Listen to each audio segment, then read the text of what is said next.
Today we are honored and privileged to have a very special guest who is joining us in the city of Kampala. I am reaching out to you from around the world. Here, it's going to be. Oh, I have to put my. Increase your volume.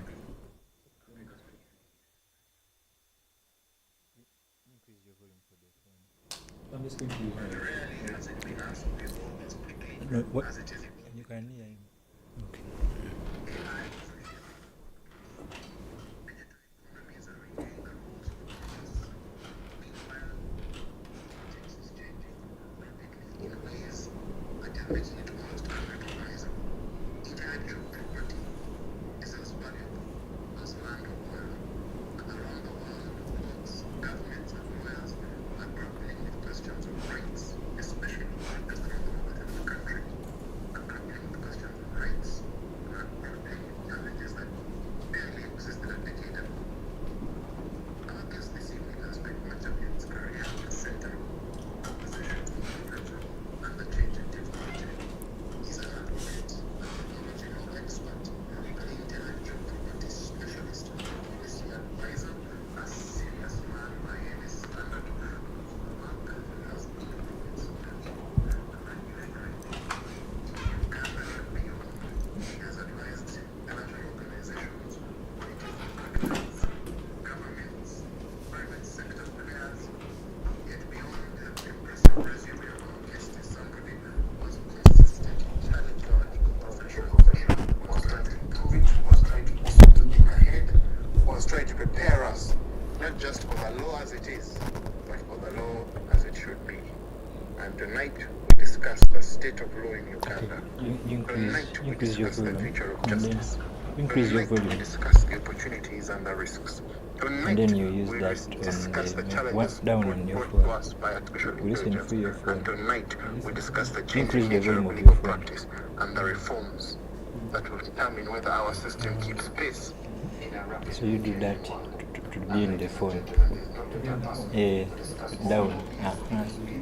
And my friend, our guest, That's okay. Mr. Kenneth Mohanjiken, you are more than most welcome No, that's to the fair. Judicial Service Conversations. Ellison, thank you very much. It's a pleasure to be here, and perhaps it's also up that we're discussing technology because I'm in a room with other people and you're not here. But I am hearing your voice and very excited to talk to you this evening. Thank you. Unfortunately, because of my technological challenges, I don't know how long I'll be here for. Without the people you are with in the room who always keep online. But welcome. Now, Ken, how you usually begin these conversations? You've been on before where you came on the format of a debate. And we promised our listeners that we shall host you in your own right, and we are honored to have you.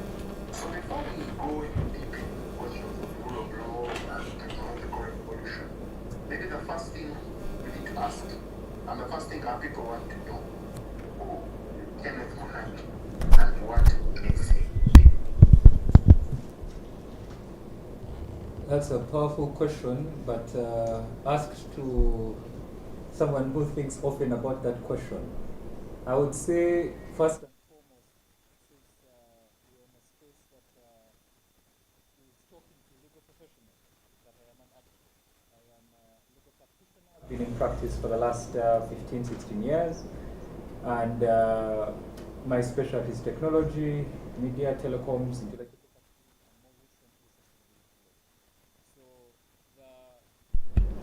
The short of that is that I am a very specialized lawyer, and that's how I have decided to ply my trade.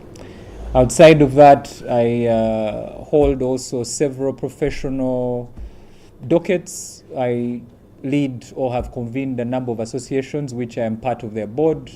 I've convened an association for all digital trade companies, and as such, I am a director and convener for the Alliance for Digital Trade, E-Mobility and Careers Association.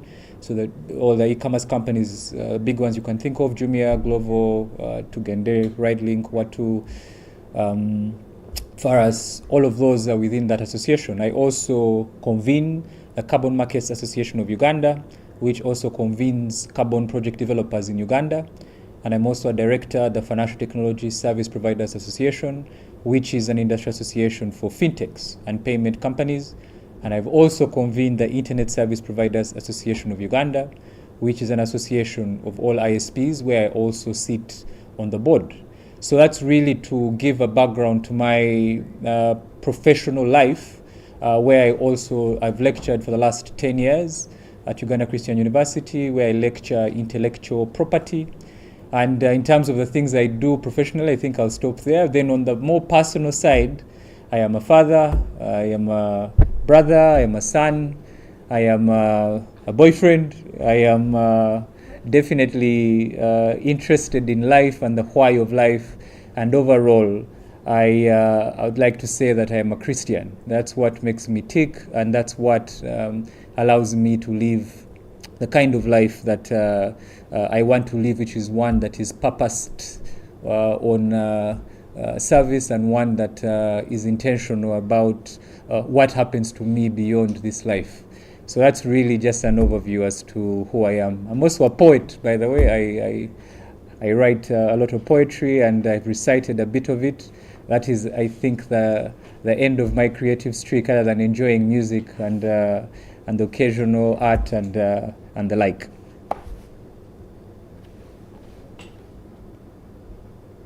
Fantastic. If you're just joining us, welcome to the Judicial Service Conversations. Our guest is a Christian who today has given us his time. He was supposed to be in cell. He's a poet who is going to give us a few lyrics. He's a man of law and a man of action.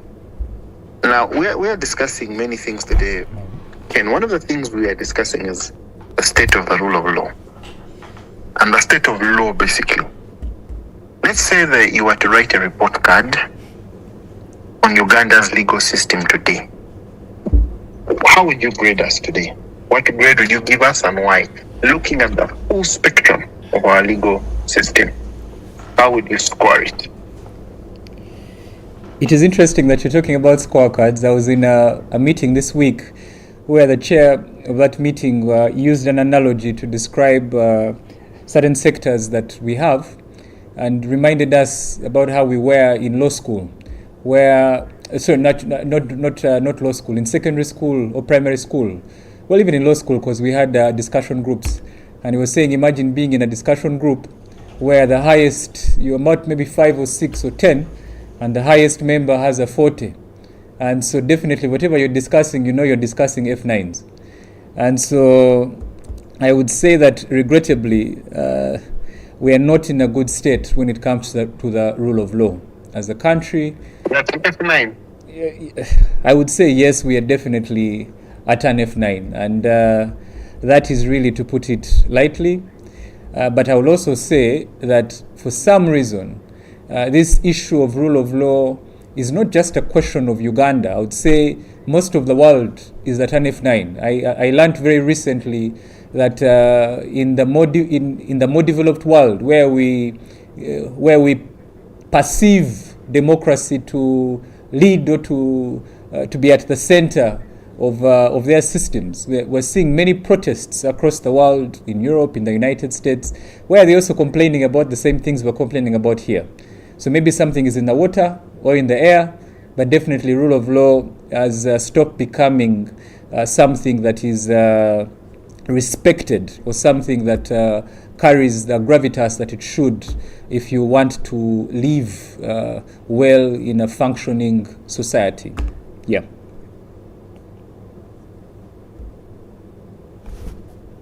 Thank you. If you're just joining us, welcome to the Judicial Service Conversations, and our rule of law is on F9. Why are you giving us and the world, why are you giving us F9? At least C6. Well, if I was to look at, you can't explain or understand something without defining it. And if I was to define rule of law, it is really in the name.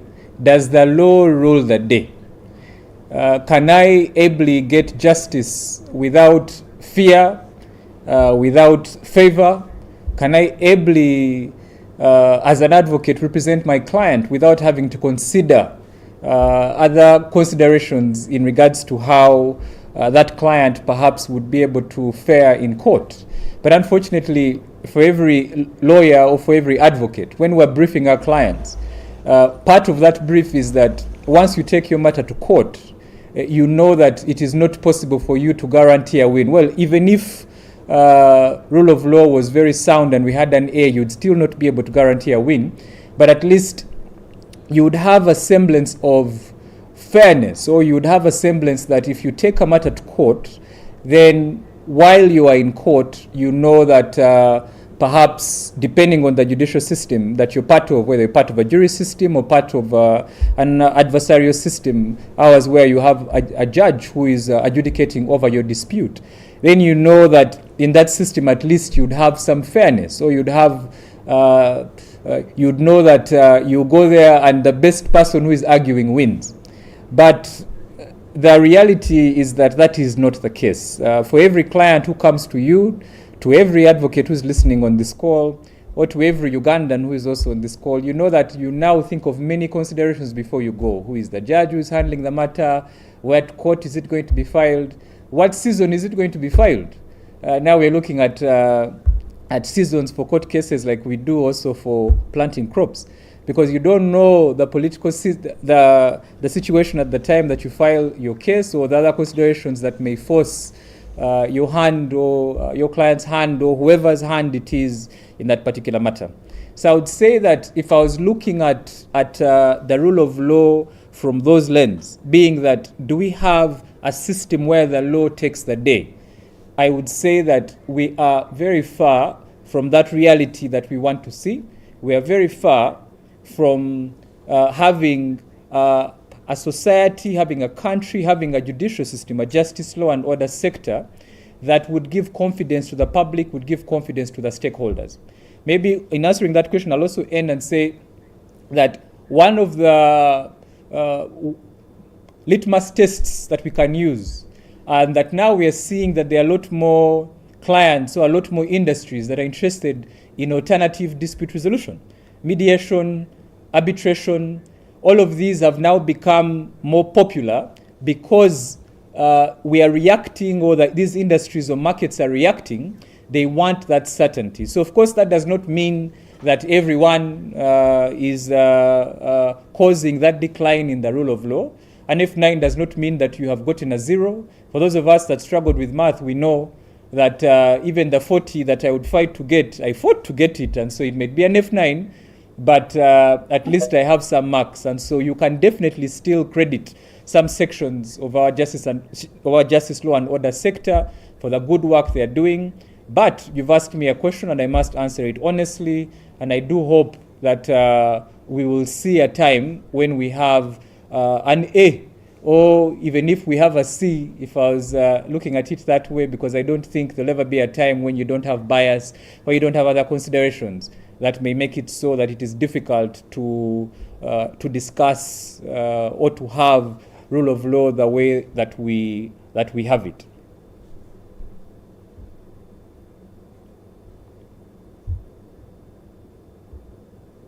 Thank you for just joining us. Over to you, Alfred. As we keep the conversation going, welcome to the Judicial Service Conversations. Yeah, thank you.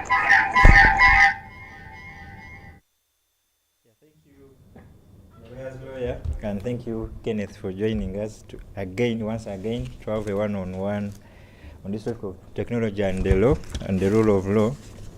When you introduced yourself, when you say that you are a husband and a boyfriend, when someone asked me, I said boyfriend, son. Yeah. Unmute, sorry. Oh, sorry. I said boyfriend. I said son. I said brother, friend. Yes. I have not yet graduated to husband. Okay, thank you for the clarity, because one was wondering how you can be a boyfriend and husband in the same lane. But at least he has clarified he's just a boyfriend, he's yet to graduate. So you are not alone as young lawyers, even me, at least I'm not alone. But thank you for joining us. We are joined with the lawyer, a boyfriend and a poet. And talking of a poet, one of a poet who is listening in called Karen Kwikiriza sent you greetings. But just digging into the conversation, into the question is, you said you spent 10 years lecturing, and from my understanding, one of your students, even most of your students on the call, and even one of them is in the room. And in your career, you spent so much lecturing intellectual property, digital trade, and innovation. So my first question today is, what do we think are we getting wrong? Where are we getting F9s in regard to intellectual property and the digital trade? And when it comes, where are we getting, what are we getting wrong as a country? Where are we getting F9s? And when it comes to encouraging innovation and projecting ideas, and what can we do better? Thank you. Okay, so this evening I will take a different stance. You know, usually when I am speaking about these topics, we are more hopeful or we are more balanced or measured when it comes to scoring. For example, the question you've asked about where we are as intellectual property, as a country that has intellectual property laws or that has digital trade laws or has laws basically that look at technology. But maybe there are instances where it is good for us then to speak openly, because then we are able to look for and discuss solutions that would help us to get to where we want to be able to go. I would say that if I was looking at the bottom line, and for any business, even for you, you know, I introduced myself first as a Christian, that if I decide to follow Christ, if I decide to live my life in that way, then ultimately God will also ask for a return on investment, because He's investing in my life. And I live my life then in a way that knows that if I'm giving that glorious service to God, ultimately there will be a time when I will need to give back that return on investment. So we cannot help but think about returns of investment. We cannot help to think we can't help but think about the bottom line, even when it comes to topics or aspects like intellectual property. So if I was to look at intellectual property from the laws that we have, I would say yes, we have laws, and definitely there we don't have an F9. We are flying across the world. Our laws are respected. We have protected or provided for the protection of these rights that are very necessary for industry to be able to thrive. However, again, even with those laws, they must reach or have a bottom line. When we are discussing, when I'm teaching intellectual property to my students, one of the first classes we look at is the role of intellectual property. Why do we have intellectual property? And one of the reasons is to reward. There's a reward incentive that once you have a monopoly over something you have created, then you know that because of that monopoly, you are able to get a reward from it.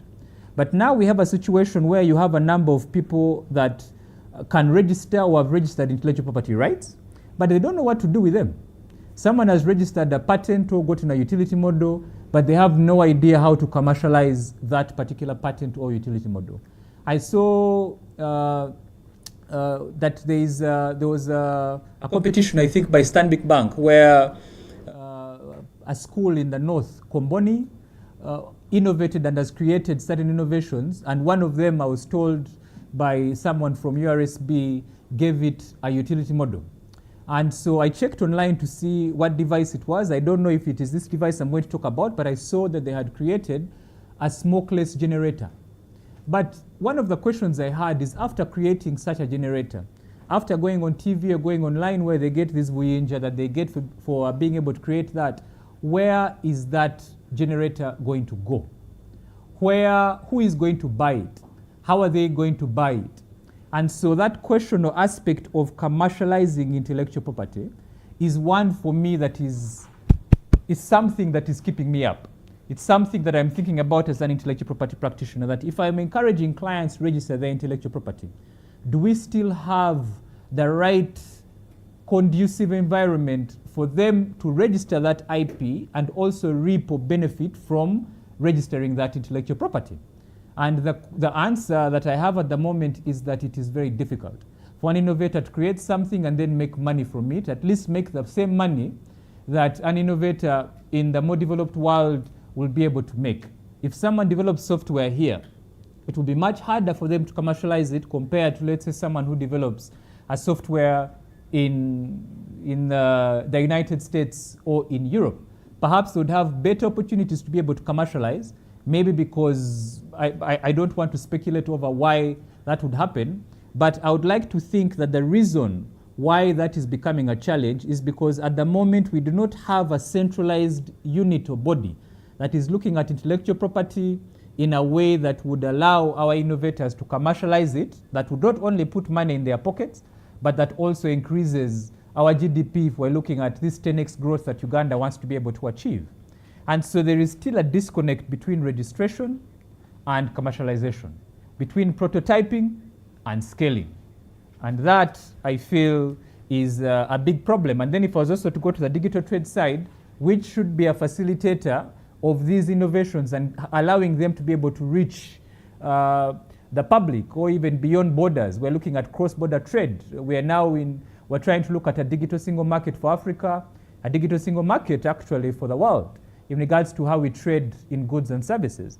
But once we do not understand the role of IP, that if I was to use an example of Makerere University, which has an industrial design for its gowns, for those of you that may want to understand how intellectual property works or how intellectual property is actually or can be a driver for putting money into your pocket, if Makerere University had not gotten an industrial design for that gown, then would still be having that situation where if someone is graduating, they have to get, they borrow a gown from a friend or from your mother or from your father, from a sibling, or you go to Chiembelen or whichever tailor you're using, and they create for you a gown. But because they have an industrial design, now every gown that has to be produced should come from that centralized unit. And I'd like to think, I haven't checked the data yet, but I'd like to think that when we check,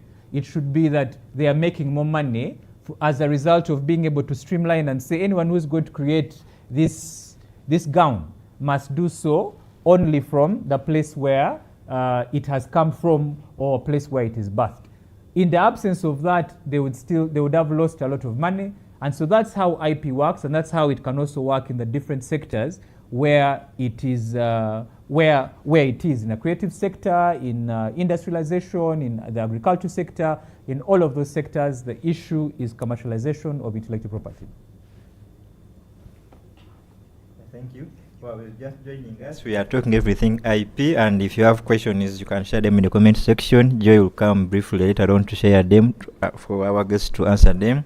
I already see some coming in from Cancer Loyal, Jesse, Lillian, Amber. They're all going to be answered. But as you see, I think we have a lot of, this is a parliament of lawyers, but in our audience we have very many lawyers. And when you're speaking a lot of IP English, you're wondering, for example, what's the difference between, to break down prototyping and scaling, what it means, and industrial design, just break down for them so that they follow the discussion closely. Thank you. I apologize. This is a topic I'm very passionate about. So if I'm speaking too fast, I'm glad that there are questions so that I'm able to slow down and we discuss this topic in a very meaningful way. So what do I mean by prototype? What do I mean by scaling? I want to use the example of an intellectual property right called a patent. A patent is a right which is granted to a technological innovation where you have solved a problem in technology. So let's say that in your community, like in that example that I gave to you of the school in Komboni, the school in Gulu, Komboni, there is an issue of electricity going off every night. As a result of that, you can't have businesses operating optimally, or maybe there are issues with service delivery as a result of the lack of power, for them to use in their businesses. And so then someone, looks at that problem and decides, but why don't I create a device, perhaps that can store power by harnessing it from the sun, or by harnessing that power from the rubbish that people throw. That is what we call biofuel. And so if someone then creates a device, and if that device or system or infrastructure has never existed before, so they will sit in their garage or in their house and literally put parts together to create a physical device. Now that physical device is what we call a prototype. It is the first of its kind. And so once you produce a prototype, how intellectual property works is that for you to get a patent, first we must satisfy that that thing you have produced is new. That is what we call novelty. Number two, that it has advanced the existing technology at the time. That is what we call inventive step. It is a leap in technology. And number three, that that prototype you have produced, you can take it to a factory or to a production line, and that one prototype, you can now make thousands of those prototypes. Now the challenge we have is that we have many innovators, many scientists that have created these prototypes. But the challenge they have is, one, they don't have access to capital. They don't have access to production lines that would allow them to be able to scale by turning that one prototype into 1,000 devices that can then be sold, and then their lives are changed, their communities are changed, the country is changed. Same thing is happening in fashion. You are a fashion designer. You know that you know how to sew or create very nice shirts or suits.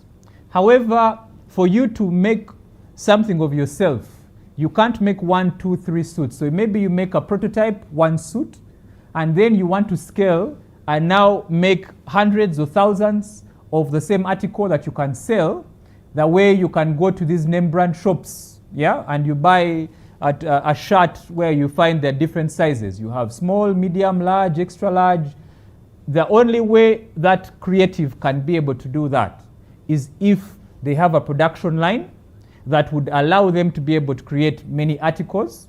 But the biggest problems as well, they have access to money to be able to do that. So that is what a prototype is. And to scale, that is also what it means to scale. And like I said, there is a big problem in the country as to how we can be able to encourage or how we can support innovators from creating these prototypes and then being able to make many articles that they can then be able to sell and make money from that. Well, thank you. I'm sure the person who asked the question has been answered. And I would agree with what this Sam is saying. It's glad to be hosting people who are specialized in their trade. But now, just getting to the current trends now, or what's happening in the legal profession, you know, as they say, every generation of lawyers faces defining challenges. And at least for the most lawyers on call, the young lawyers on call, the challenge they are facing now is late enrollment. And one of the young lawyers today, he has been remanded for holding out or practicing without being an advocate. So from your vantage point, what do you believe is the defining challenges facing young lawyers, the defining challenge facing Uganda's legal profession today as a whole, and what should we be doing differently?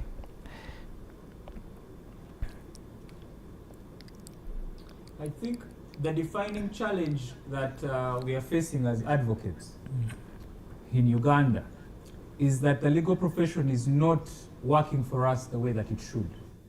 For many of us, when we went to law school, there are different reasons why. For some of you, it was perhaps you wanted to be a champion of the rule of law. Maybe some people in your community were marginalized and you felt that going to law school would help you to be able to speak on their behalf, to speak for the voiceless. Maybe for others, it was to make money. You heard that lawyers drive the best cars, dress the best, eat the best foods, and so you decided, let me get into this profession knowing that I am going to make money. For others, maybe you did it for your parents or guardians who told you that you cannot make anything of yourself until you study a professional course.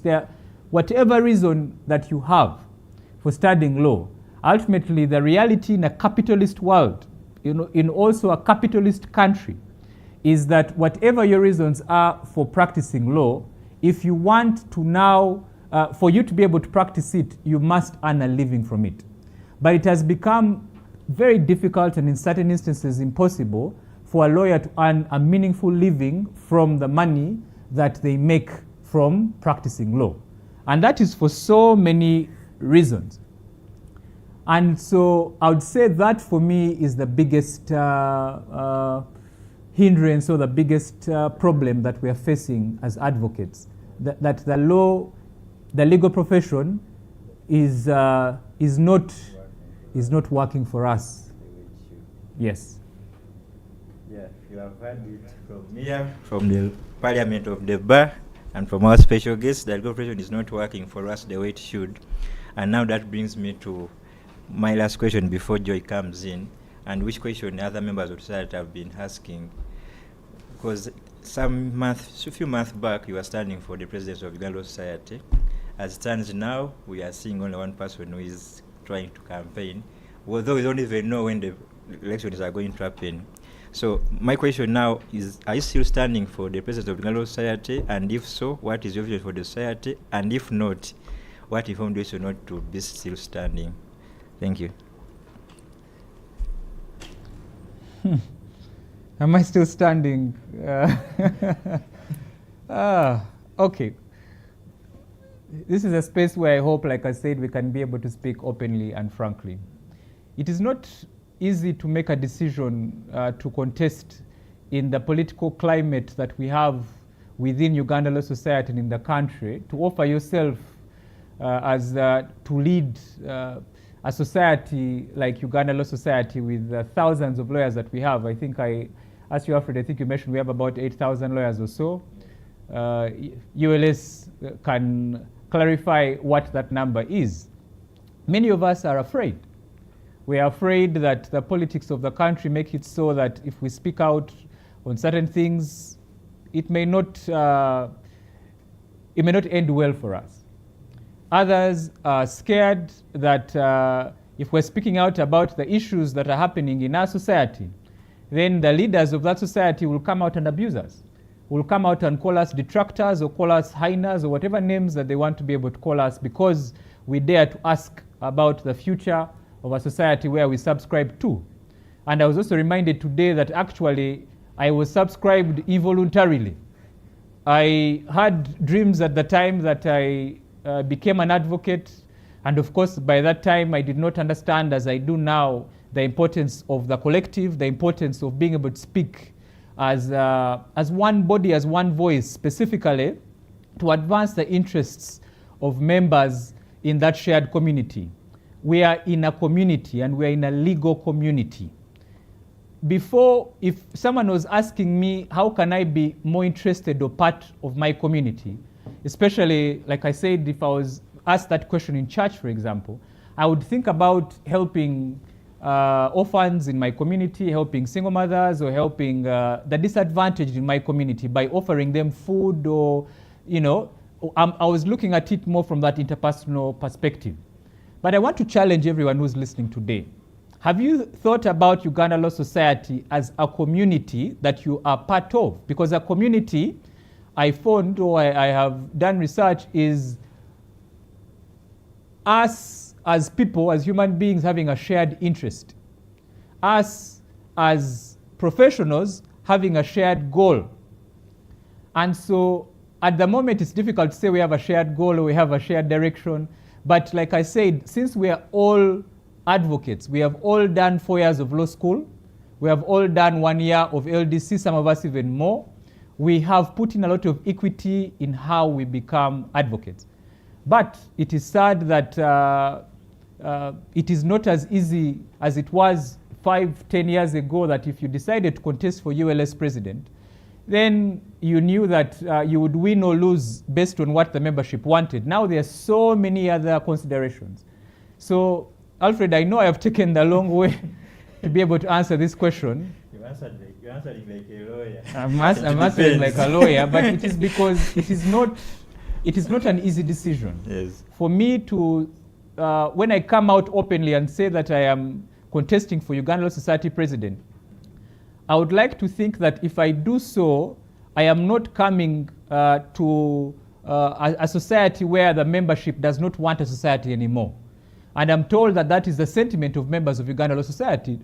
Timwagala kwa associatinga. You don't understand, or you're not,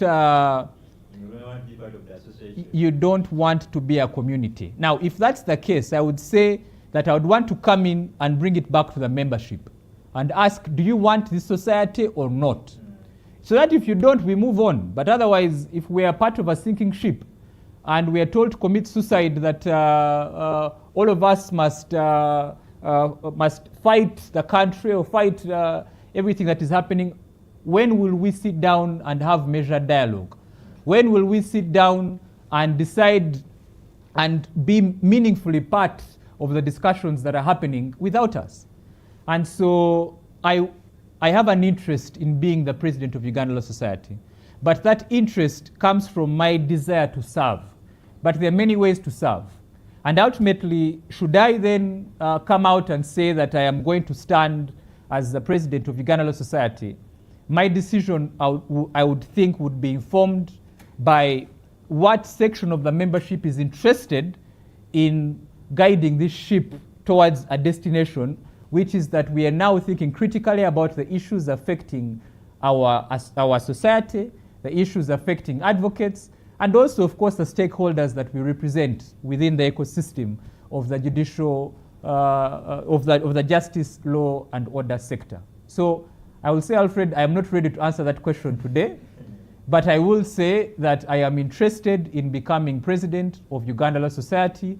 As to whether I will stand or not, like I've said, I still have stakeholders. I must ask my family and find out whether they would be okay with me offering myself in a position where I know I'm putting a bullseye, a target on my back, not just in my own society, in my own community, but in the country as well. And like I said, these are the harsh realities of practice. I must go back to my partners in the law firm that I practice and ask them whether they would be okay with us having these difficult conversations.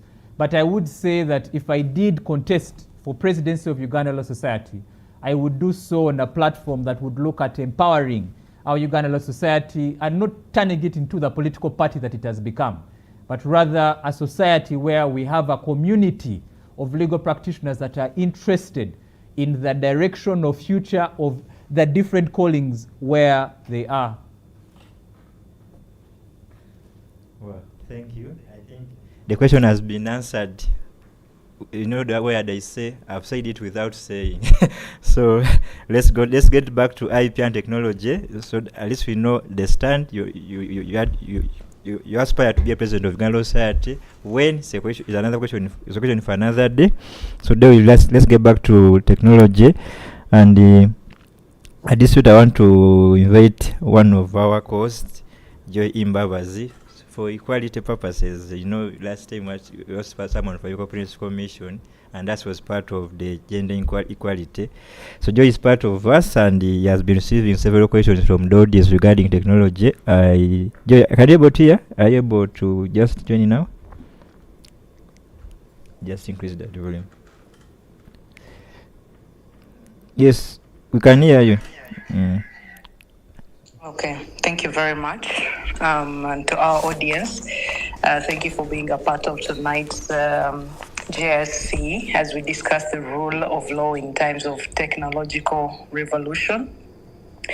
And I also want to appreciate our guest, Counsel Kenneth Mohanji, who is very well known when it comes to the circles, especially in technology, AI, and the kind. So thank you very much for giving us your time and sharing with us knowledge.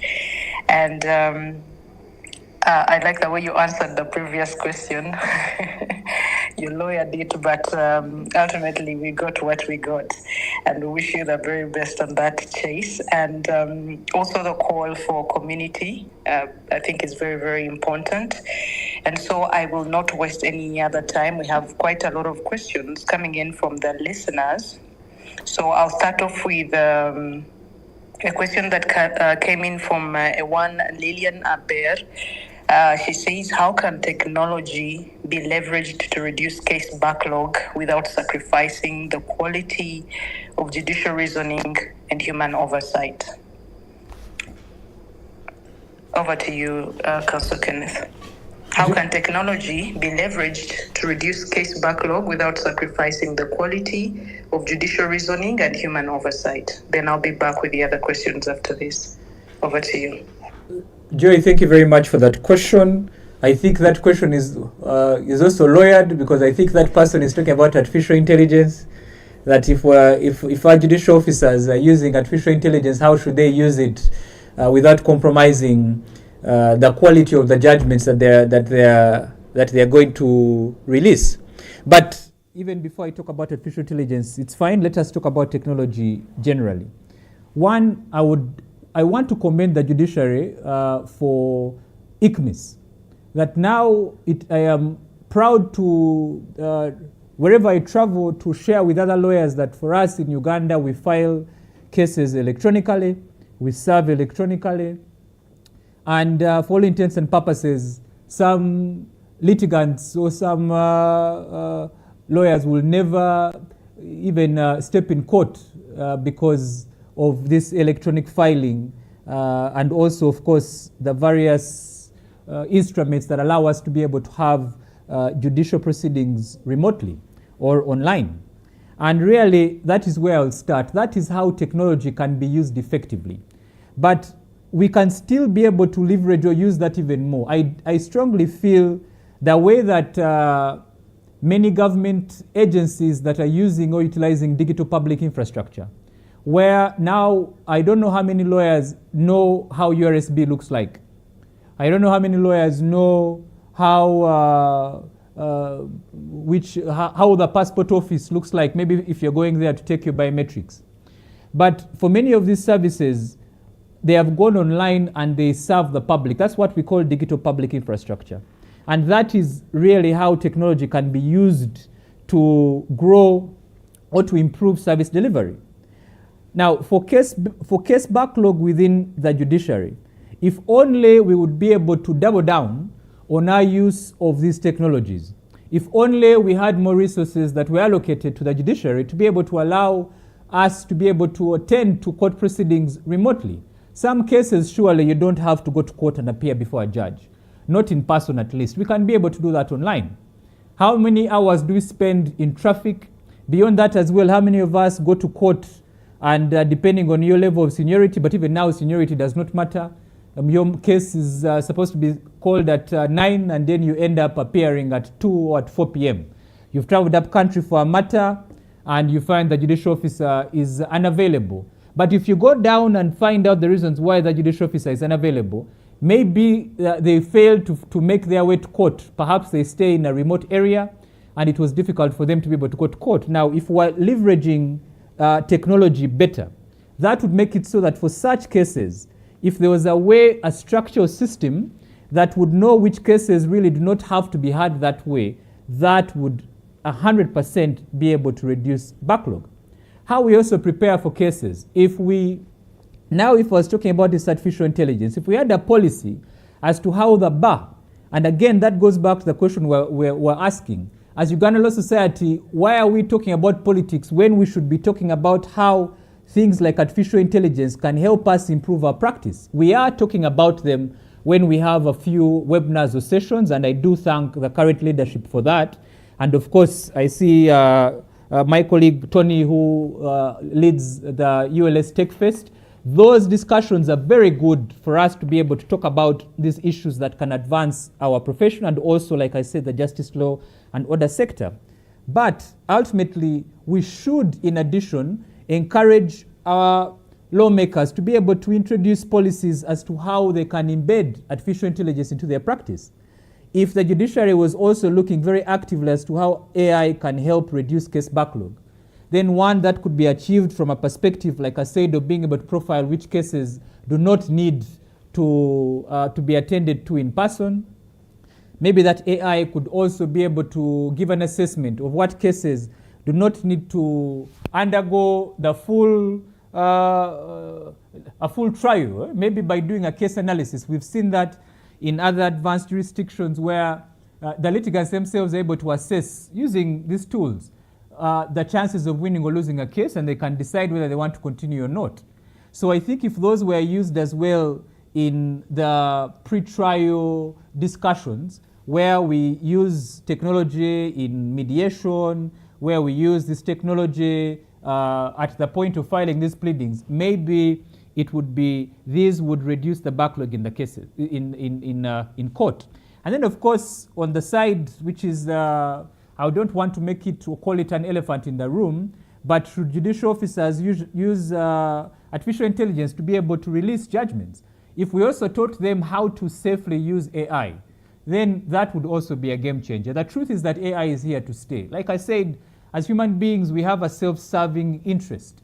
And so it is difficult to say that however much we know how dangerous AI is, if you're seeing the rest of the world using it, you're seeing your friends or colleagues using it, you may decide to stop using it, but the unfortunate reality is you will be doing yourself a disservice. So I think ultimately, in the absence of humanity coming together and deciding we're not going to leverage these technologies, saying that can we come up with policies that would look at how can we safely leverage AI, how can we use AI ethically, specifically within judicial proceedings. How can we teach judicial officers that don't just put the pleadings into ChatGPT and ask it, you give me a ruling or judgment, then why are you a judicial officer? But teach them and say that if you're going to utilize ChatGPT, Gemini, or any of these AI applications, prompt it, understand what it means to prompt.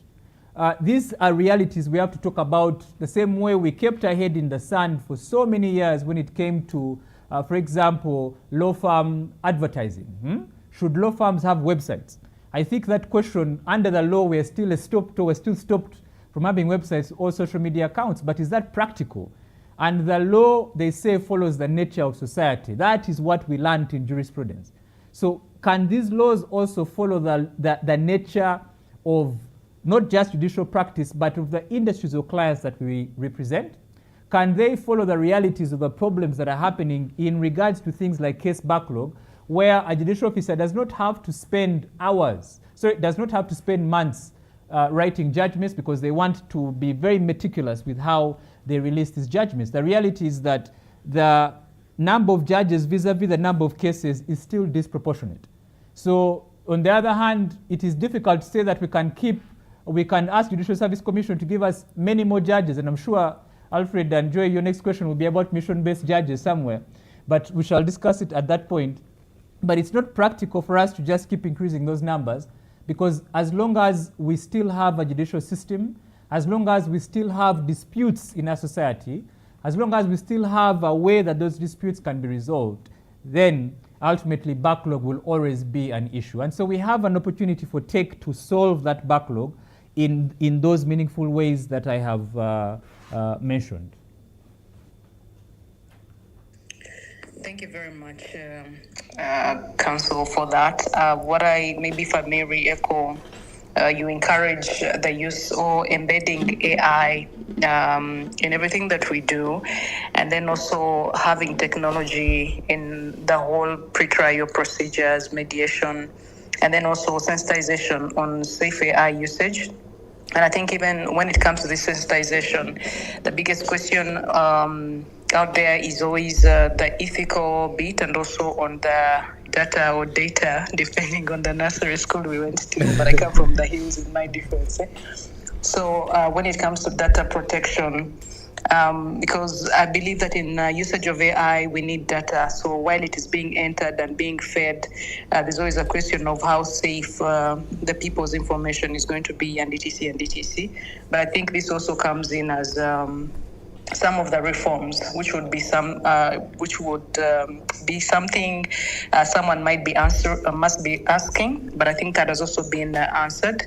Moving on to the next question, this comes in from Council Aloyo, and it says, how do we balance national security interests with privacy rights when government agencies deploy surveillance technologies? I will repeat it.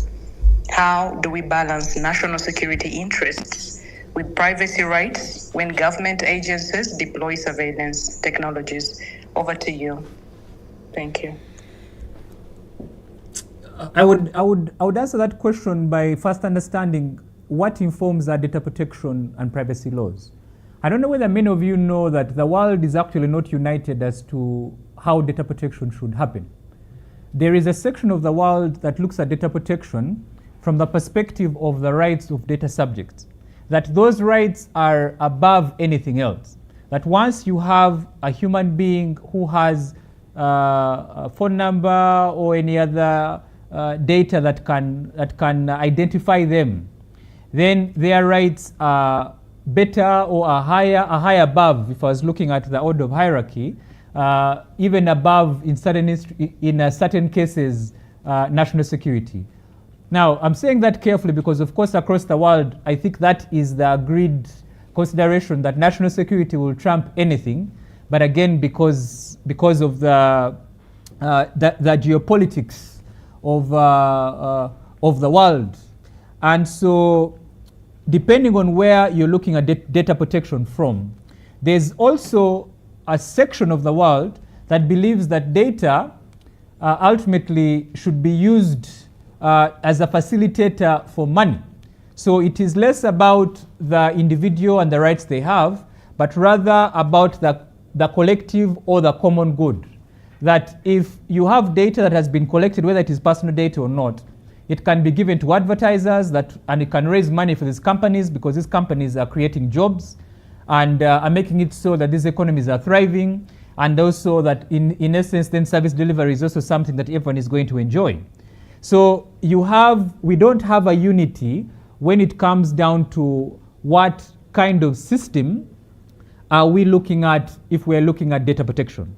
Now in Uganda, I would say that we follow data protection from the European Union, because what we have borrowed from is from what we call the General Data Protection Regulation, the GDPR, which is the regulation that looks at data protection in Europe. Now, Europe, as we know, is more human rights centric. So they look at data protection more from a perspective that the data subject has very, very, very high rights. And when you're balancing those rights, if you're looking at national security, in many instances, the rights of the individual will trump national security even. We've seen that even in Uganda. For those of you that remember TVO and Council Muwema, who took him to court because I think he had a suit, or he had sued him for defamation, and he took him to court. But he couldn't know exactly who to sue. He needed his identity, this TVO character. TVO had used a pseudonym. I don't know whether TVO is still online. I think now we have other people. But at the time he went to Ireland and he filed a suit asking the Irish court to be able to compel Facebook, and I don't know which other social media platform, to release the identity of TVO. And the Irish court refused to give Council Muwema an order for disclosure because they felt that if they did disclose the identity of TVO, perhaps the state in Uganda would use that information to either punish him or to arrest him or for whatever reason. So you can see that because of that history, our laws for data protection are more focused on data subjects. But ultimately, of course, it does not matter.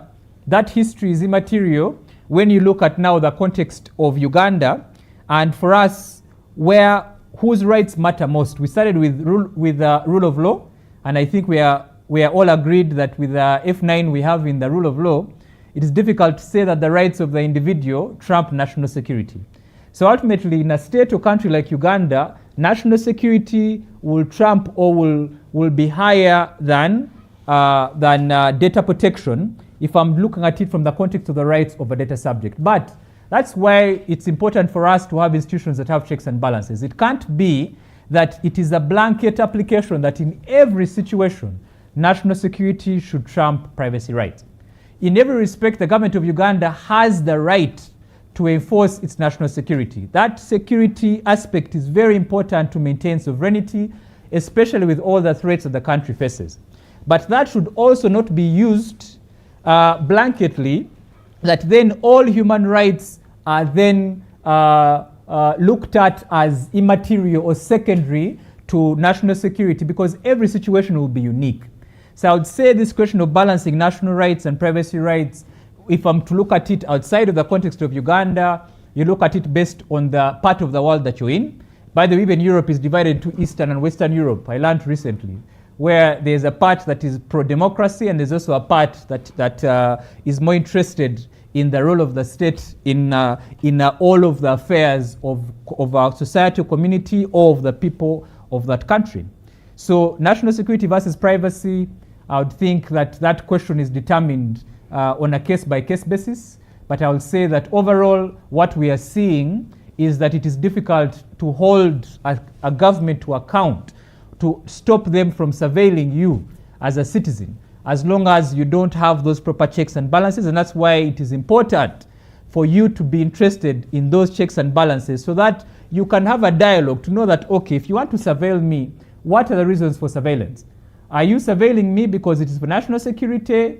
Can you explain why I should give up those rights in that regard? And if they can't, then maybe you stop them from being able to collect that data that way. But in the absence of these checks and balances, it becomes impossible for us to look at data protection from the strength of the rights of a data subject. Thank you for that. And I think I would like you to speak into protecting innovation and protecting ideas to that regard. What you think, because we have our population is mostly young, and that means that we have high levels of innovation out there and ideas flying all over the place. But then what would you say when it comes to protection of these ideas and innovation based on your expertise and experience so far in that particular field? Over to you. So like I said, today I attended a session on intellectual property where a colleague from URSB was reminding me about why we protect our IP. Maybe first we need to understand that ideas are not protected. It is the expression of those ideas that gets protection. So once you have your idea, it doesn't have any right in it. It's how you express it, how you put it down into a tangible form. And like I've said, depending on the different IP right, how easy it is to then to share that idea with the world in a way that the world can use it or utilize it. So I was reminded today that we protect our IP, one, to get an exclusive right over what we have created. So you control who uses, makes, or sells that innovation, and it is for a definite period. I was also reminded that we protect our IP to monetize and license, to earn royalties or license fees. So basically, you're turning that idea which you have expressed into a sustainable income stream. I was also reminded that you protect your IP to differentiate your product from other products. So to establish and have a market position. That if I protect my product, I know that I have what I call brand identity. That I can identify product X from product Y. I can identify service X from service Y. That as a result of that, you can also be able to attract investment. So one of the conversations we're having is about IP as collateral. Can you use intellectual property as security? And for those of us that are IP practitioners, yes, the answer is you can. And I was giving an example of an artist like Chameleon, who is very popular, or Eddie Kenzo, or Shiba, whichever artist that you're looking at. If these artists have concerts, for many of them, they will actually give those rights to promoters before the concert so that they are able to know that they have money in their pockets and they don't have to worry about the risk of people either attending or not attending their concert. Now, that already is IP at work, because the reason why a promoter will give them money is because they have the comfort that that artist is the only person that can perform that song, or they have the rights from the right person to commercialize that particular song or catalog of songs at that purpose. So we've already used, or we've already we've already used IP as collateral, but not in the way that we're saying that can also be expanded beyond that even to other sectors. So you can attract investment for your intellectual property as a result of you registering it. Then, of course, because you've also registered a trademark, a copyright, a patent, a utility model, a geographical indication, once someone uses your product or service without your consent, or recreates, reverse engineers it, you can take them to court. You can stop a counterfeiter from copying Makerere University's gown. You can stop a counterfeiter from banning CDs like how we used to do it before. I don't know if now people still say banning. I think now we just stream. But we used to ban CDs before. So you can stop someone from banning that CD, and that is as a result of protection. Then, of course, you can also decide to protect your right or innovation all over the world, so that no one in the world also can be able to use it. So that is by utilizing our international processes for being able to register intellectual property. So for you to be able to protect your idea, you have to express it. And for that idea to be protected, in many respects, it has to be registered, apart from, or save for copyright, which we say is inherent. Once you create a song, a poem, any literary or artistic work, you gain intellectual property protection once you reduce it into a tangible format. But you need to register it in order for you to benefit from these other things, because without that registration, it would be difficult, for example, to go to court and say that you are the one who has created it. You have to take a long way to be able to produce evidence that would confirm that ownership. So I would still encourage anyone who is innovating to register their IP, but also remember, that's why it's important for you to go to a lawyer. And for lawyers as well, IP is a field where you can also specialize and be able to advise people or clients in your field. Because if you then disclose an innovation to the public without registering it within a certain period of time, you can lose that aspect of novelty. And so it's very important for you to get advice and be careful for you not to go to exhibitions or put this thing online if you've created something good. I hope those people I mentioned, Comboni, if anyone knows them, I hope outside of that utility model, any innovation they have created that is online, they have already gotten protection for it. Otherwise, if they delay to do so, that would stop them from getting or from leveraging their intellectual property. So that is really how we look at protecting ideas versus expressing them. All right. Thank you for that response. And I believe that if any of our people listening in right now, or those that will join in later, having ideas, they'll be quick to go on and have them protected. So there's another question that came in from Shiba. She says, when technology allows governments and private companies to exercise enormous power over citizens' information, choices, and opportunities, how can the rule of law ensure that this power remains transparent, accountable, and subject to meaningful legal remedies? I may repeat it. When technology allows governments and private companies to exercise enormous power over citizens' information, choices, and opportunities, how can the rule of law ensure that this power remains transparent, accountable, and subject to meaningful legal remedies? Over to you, Mr. Kenneth. Oh, I love that question. There's a case I landed on a couple of years ago. It's, I think, Gastov something versus Facebook. It's a French case where ultimately the question was whether a French court would have jurisdiction over Facebook, being that Facebook did not have any presence in the country. Or, as we know, Facebook will either be domiciled in Ireland, where they may have a company, but now I think that has changed. They have incorporated in many countries. But at the time, the French courts were looking at that question of jurisdiction. And as we know, jurisdiction is a creature of statute. But this court actually allowed the parties to sue Facebook, even when ultimately Facebook was not domiciled in that country because of the number of users that Facebook had in that country. And their reasoning, what was that legal term? Ratio. I have a number of lawyers in the room. So their reasoning was basically that you cannot disadvantage such a huge population of users because of because of that particular company, that power, because now tech companies are really superpowers, because they have been smart enough not to register or incorporate in a country where that has happened. Now, that is very different. In that particular case, I know that Facebook actually listened, or it was difficult for them to say no because they wanted to make money in that country. Now, let's compare to Uganda. We know that the PDPO issued a decision recently saying that Facebook and other social media platforms should essentially get a data collection or data processing license from the PDPO before they operate in Uganda. Your guess is as good as mine whether they would be interested in complying. But beyond that as well, we know that Facebook has been banned in Uganda for how many years now?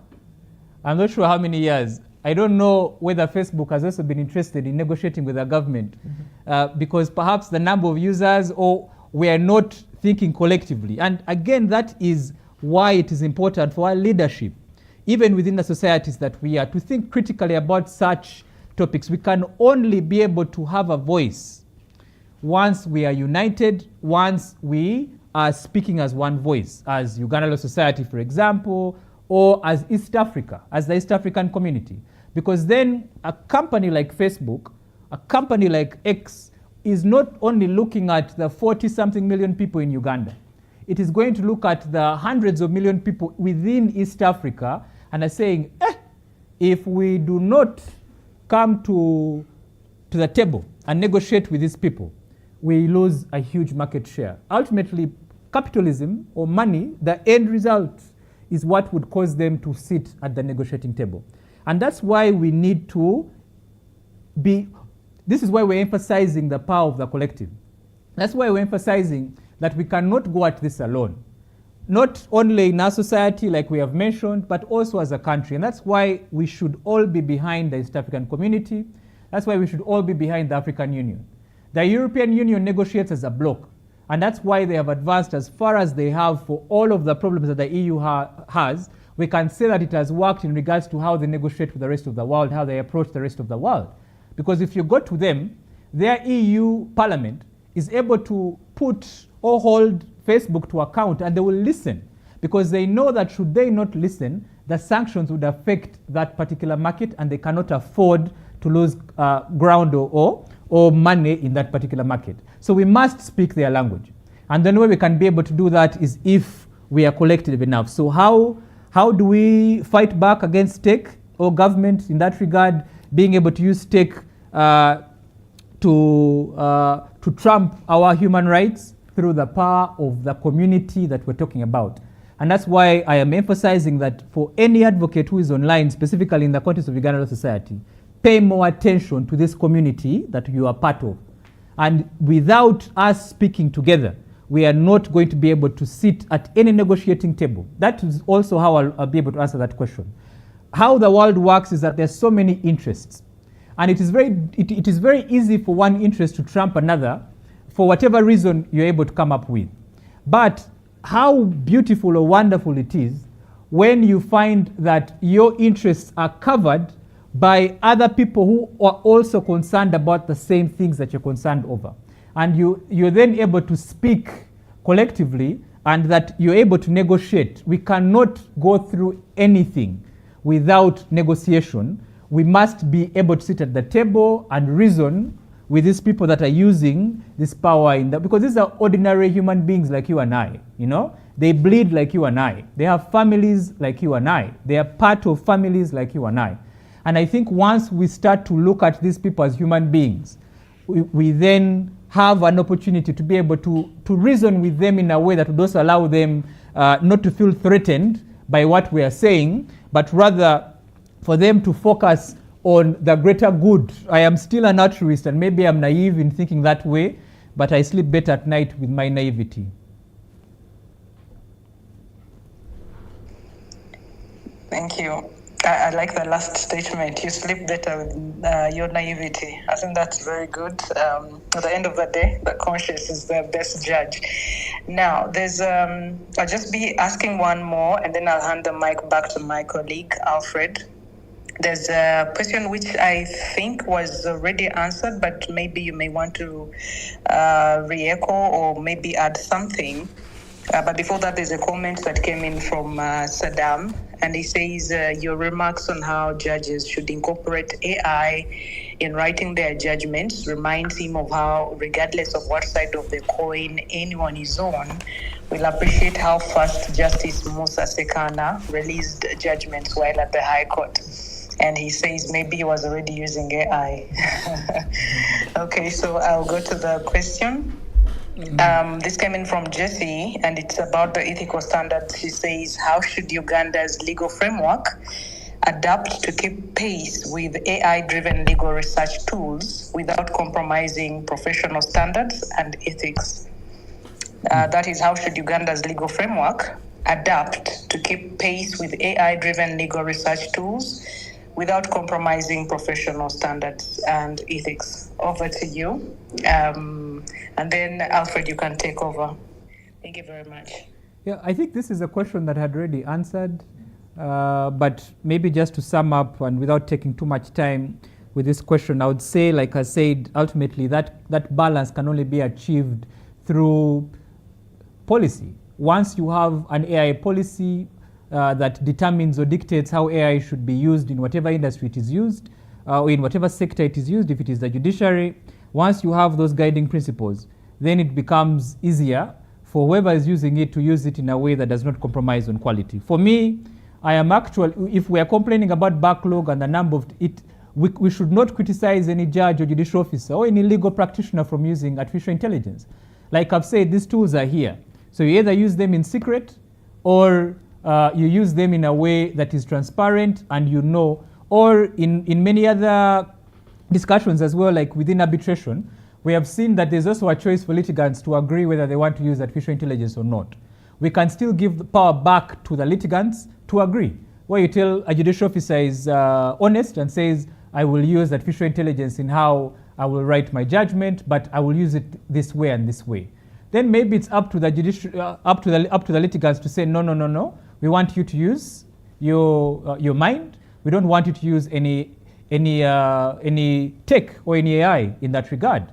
So all I'm saying is that ultimately the only way you can find that balance or fairness is if you have the law or policy coming into place to be able to dictate how AI should be used. I feel that ship has sailed. It is not possible to say that now you cannot use AI anyway. If you're saying so, unfortunate for you, you're going to be left behind, or you've already been left behind.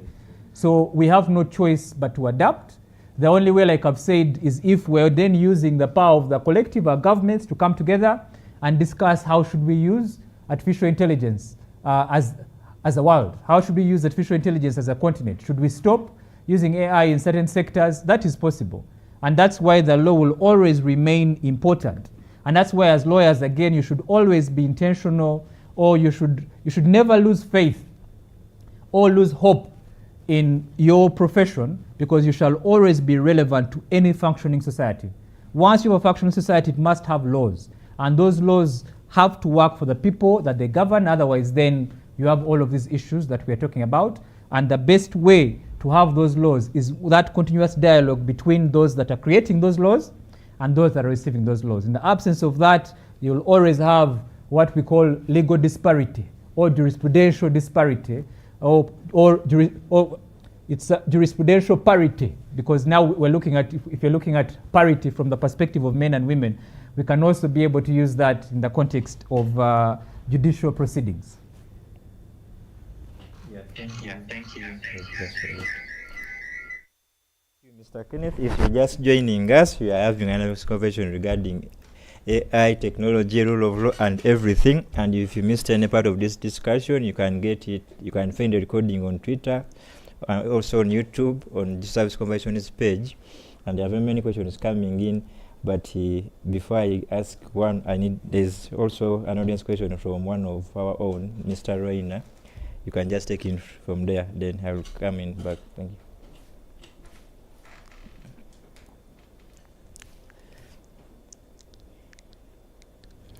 Thank you, Alfred. Ladies and gentlemen, if you're just joining us, as Ellison usually says, you are late. Am I audible? Yes, you are. All right. Mr. Mohanj, my name is Reina. You're most welcome to the Judicial Service Conversations. The Judicial Service Conversations have been here for a very long time.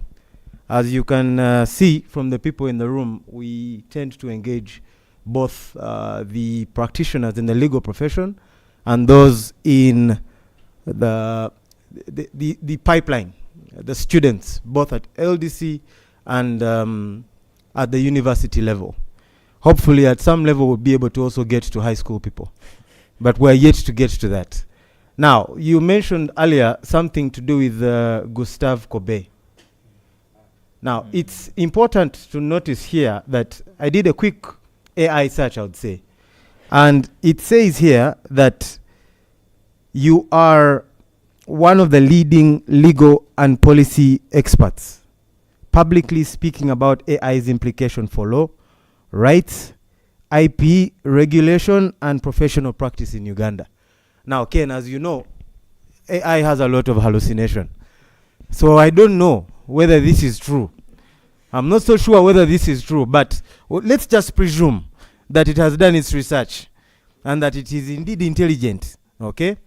It says here that in a famous 2011-2019 battle, Durand Baissa versus Facebook, a French school teacher named Frédéric Durand sued Facebook after his account was deleted for posting L'Origine du Monde, which I don't know whether I've pronounced that correctly. Only Ellison knows French here, but I'll let him speak for himself.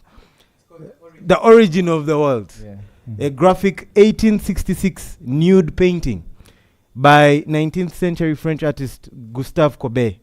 And it was on a jurisdictional battle where a person whose post had been taken down was challenging Facebook, and Facebook came back and said that you can only sue us in California. There was a jurisdictional clause in respect of the terms and conditions.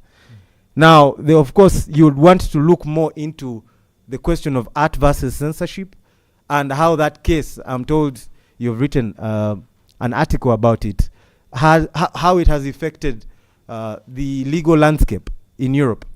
But before you get into that, when you come back to Uganda, we have so many questions that have been put out in public. For example, are we moving fast enough? Are we on the right path when it comes down to the use of technology and AI? We happen to be in the fourth industrial revolution, but has Uganda even reached the very first? Number one. And then two, you have worked closely with the judiciary on technology. Looking at the administration of justice more broadly, what three reforms would have the greatest impact on our courts, in your opinion, over the next 5 years? You can also use this opportunity to, it can be part of your manifesto. I'm not so sure. But you can use this opportunity to speak on this particular subject. Thank you, Mr. Mohanj. Mr. Mjezi, thank you very much. Like I said, I have stakeholders that need to be consulted as to whether or how I would essentially be taking on a mantle like that. But I like your questions, specifically that one of art versus censorship.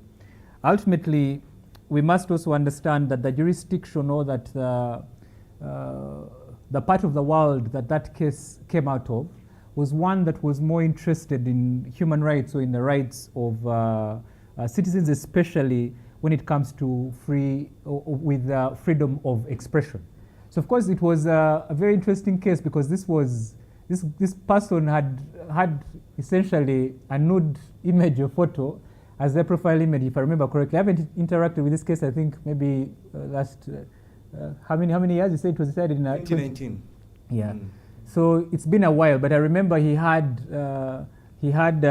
his profile image was that painting, The Origin of the World, which I don't even know if you Google it, if it can come up, but it was a nude painting which was showing human genitalia. I don't know if it was of a man or woman, or both a man and a woman.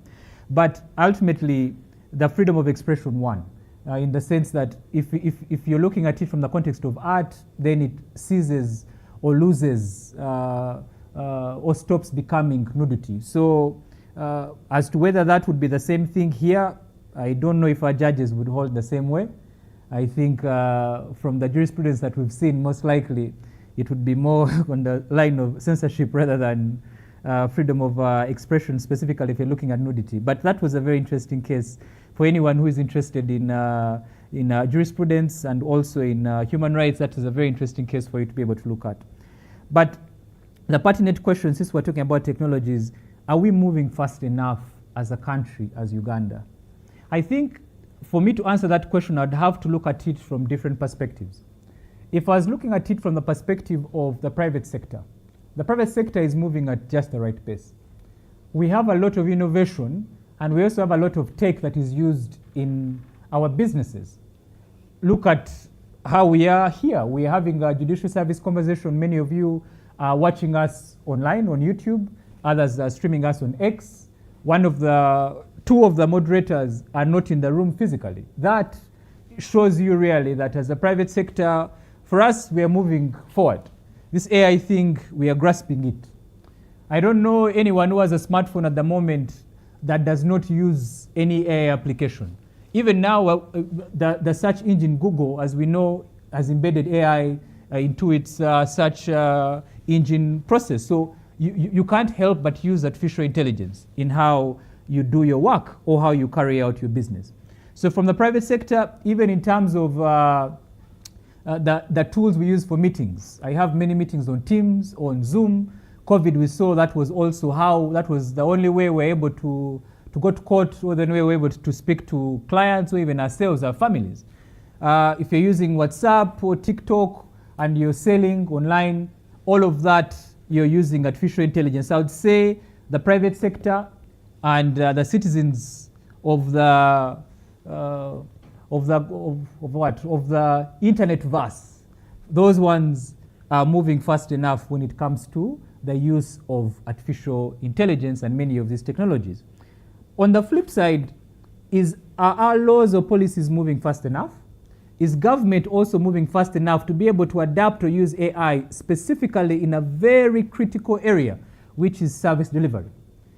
Today, maybe this is something that has been introduced to you, or you had heard about it before, what we call digital public infrastructure. DPI, you have interacted with it if you have applied for a passport online. You've used DPI if you have applied for a driving permit online. You have used DPI if you have filed a resolution or anything online. It's basically any software or system that benefits the public and improves service delivery. So on that part, I would say that there's still a large section of Ugandans that don't or have never interacted with DPI. What is DPI called? Digital public infrastructure. And so, or even with how it is used, there are many other issues as well, but from the government side, there could be more that could be done to make this to move fast enough so that this AI is actually helping them in the service delivery that we're actually talking about. On the policy side as well, like I said, AI, the people that are using AI, sorry, the people that are creating AI, for them, they've also already moved ahead in terms of the systems they've created and how fast they are, how fast they learn, and how they are.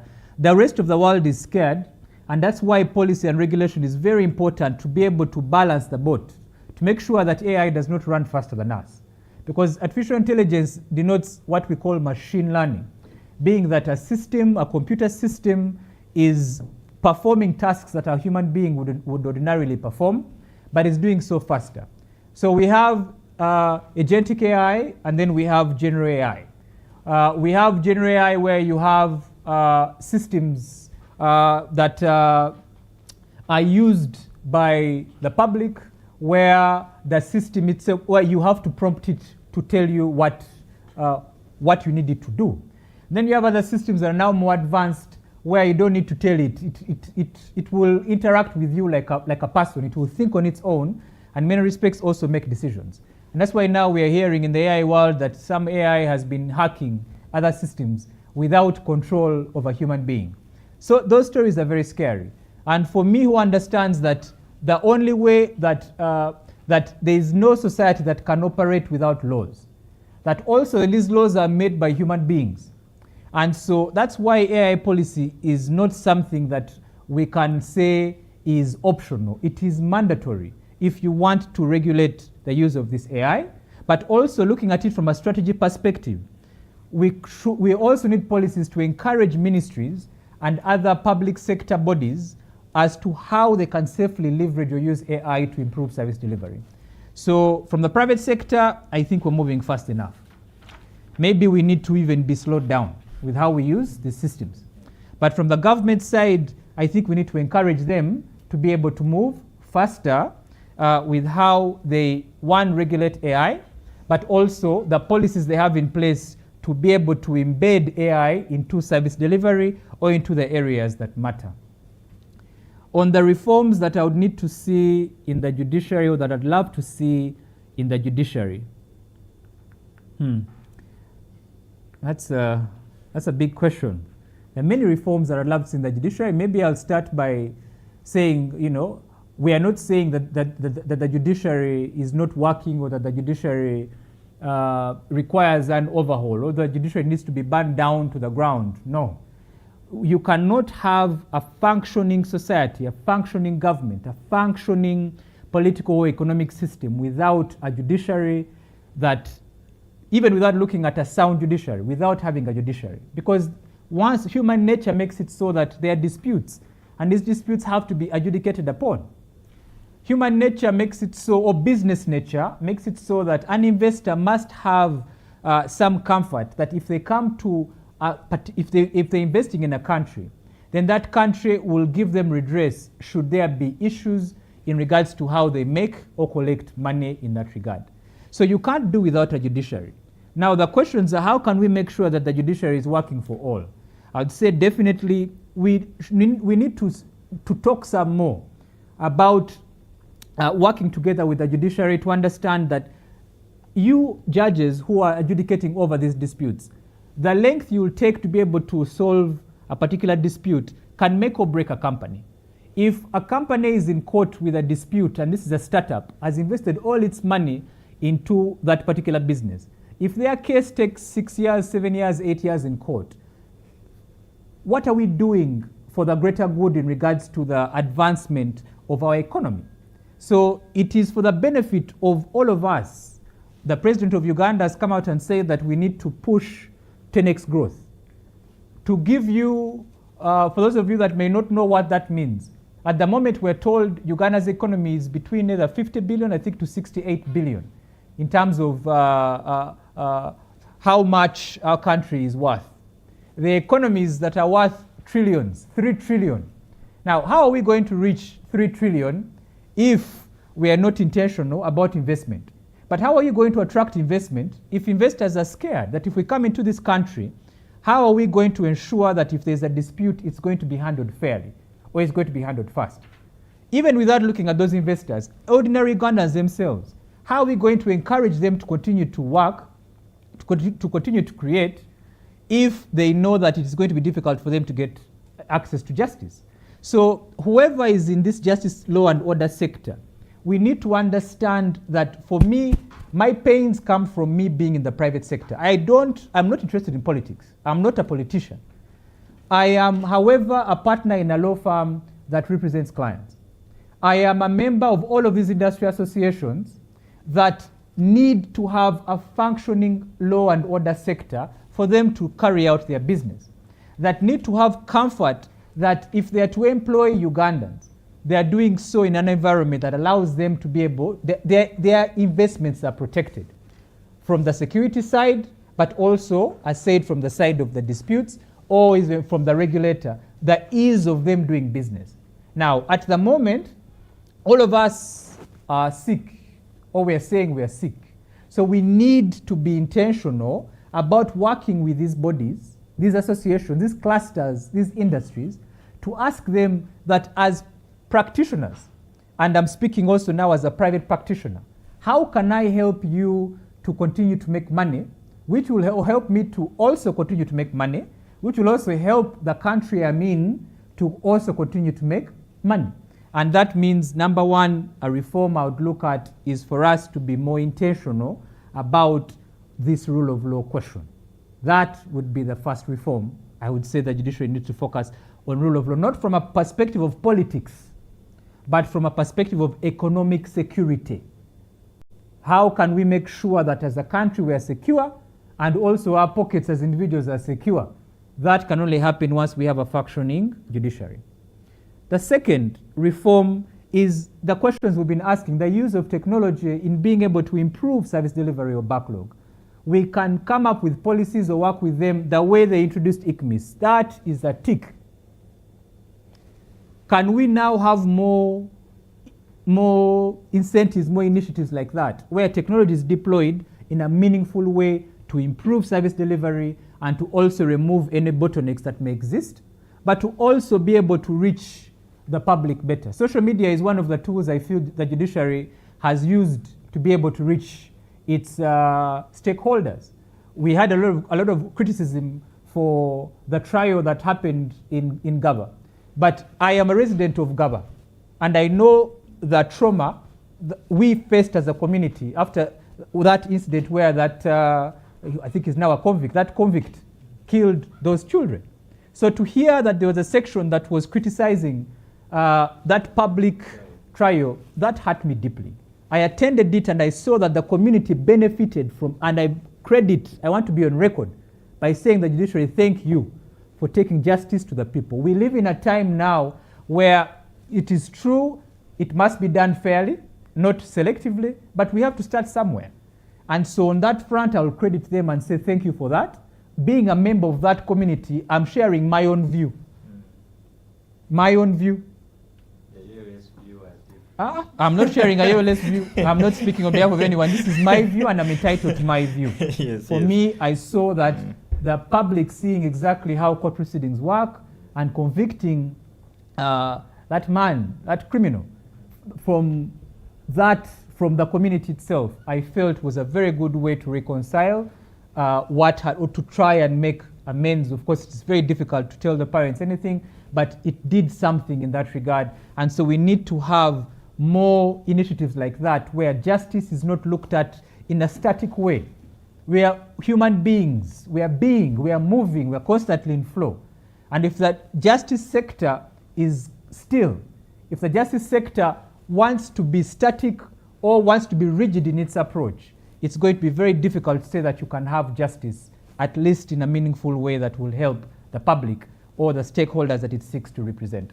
So for me, I would say the deployment of technology, and we need to encourage the judiciary to come out of its to come off its perch in certain respects and get closer to the people and understand that these cases that are before the court, they are there, and should they be resolved faster, we shall all be the better for it. I don't know if those are three, but if someone was recapping for me, I would be very glad to give any other. But I think the first one I was saying no, I think the second was that the judiciary should deploy and use more technology. The first one, I don't even remember what the first point was. I've just been speaking very passionately. Something to do with intention. Technology usage and deployment, the intention, and bring justice more closer to the people. The example of the Gaba tribe. I think those are three. Yes. Let us take it like that.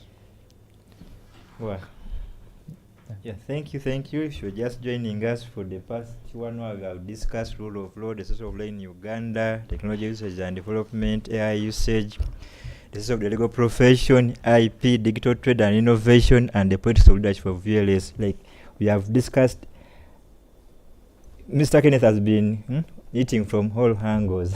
And when you're talking about protecting IP, someone said that one of us went to court, I think was referring to Silva Kayondo, and he got a judgment against the monitor because they used his IP. Yeah. And he said that you maybe would make a comment on that as an IP ethicist. No, I think the case really speaks for itself. Yeah. Ultimately, once you understand you have that right, I know Silva, I respect his practice, and that is really the way to go. If someone uses your image or your content, your copyrighted content without your consent, there should be some repercussions. And I think that was a good case to confirm that IP is real, and the only way you can be able to benefit from it is if, of course, you understand that you have a right, and then we can go to the Auto Garage versus Motokov. You have a right, that right has been violated, and that the defendant is liable for that violation of that right. So with IP, definitely, you must first understand that you have a right, and in many respects, it can either be inherent or registered. So well done, Silva, in that regard, and Daily Monitor, I am sorry. I should be watching out for people who use my tweets as well. You never know, I could get some money. But as we're getting to the end of the conversation, from what you have said, finally, when all is said and done about Mr. Kenneth Muhangi, who is still a boyfriend, but looking forward to being married, how would you like the legal profession to remember you, and Uganda as a whole? How would you like to be remembered as Kenneth in the legal profession, and then Uganda as a whole? Well, I will credit that person you have mentioned about. She shared with me some video of a couple that was sharing about purpose and about marriage. And in that clip, this gentleman, I think Banky W, who is a popular artist, was saying that purpose is a world. It is very expansive. And within that world, you have many callings. And so I would, I don't know how many of us who are here, first of all, in this room, or those of us that are listening online, that have a purpose or know what their purpose is. You know, with everything happening in the world, in the country, it's very easy to get swallowed up and to forget that you are a human being that is worthy. You are a human being that should essentially have a reason why you exist on this earth. This is a much larger conversation. I spoke with a few friends of mine, shout out to Andrew, and a few other friends were talking about whether it's even important or necessary for you to be able to have a purpose. But without going into those discussions, I feel it is necessary to have a purpose because it gives you reason to wake up in the morning. It also encourages you when your fuel tank is low. Not your physical fuel tank in your car, but even that one. If you have a purpose and you know that you don't have mafuta, you will do what you can to be able to get that fuel. But I'm talking about your fuel tank as a person. When you have a reason for working, a reason for living, when you don't have a job but you have a career, it will be so that that will give you fuel for those times when things are low. It's a documentary I watched where the late Quincy Jones was saying, focus on the lows, the highs will take care of themselves. So I would love to be remembered as someone who taught and someone who served. I have, during the introduction, I mentioned how many years I have been in Uganda Law Society. From the beginning of my practice or career, my career of law, I have been very intentional about legal education. I have trained lawyers, I have trained the public through all the various CLEs that we had a long time ago. And of course, teaching is also a service. I've been teaching for the last 10 years plus. And beyond that, that passion then extended into being able to serve not just the community of lawyers, but the stakeholders within that community, the public.